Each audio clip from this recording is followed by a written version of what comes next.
ভারতে ইলিশ দেওয়ার ব্যাপারটা যেটা হয় সেটা গত বছর 3000 মেট্রিক টনের অনুমোদন দেওয়া হয়েছিল, কিন্তু দিতে পারছে মাত্র 500 মেট্রিক টন গতবার। এবারও ভারতের কাছ থেকে দুর্গা পূজা উপলক্ষে তারা বারবার অনুরোধ করার প্রেক্ষিতে এটা বাণিজ্য মন্ত্রণালয় এবং পররাষ্ট্র মন্ত্রণালয়ের পক্ষ থেকে তারা একটা অনুমতি আমাদের কাছ থেকে চেয়েছে, কারণ আমরা অনুমতি না দিলে দিতে পারছি না।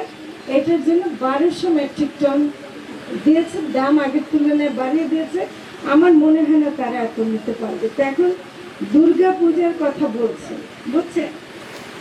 এখন তারা আমাদের প্রতিবেশী, সব কিছু মিলায় আমরা দিতে বাধ্য হচ্ছি। তবে আমি আজকে শুনে গেলাম আপনাদের এখানেও যেন ইলিশ মাছ আরো পাঠানো যায়, সেটা আমি চেষ্টা করব।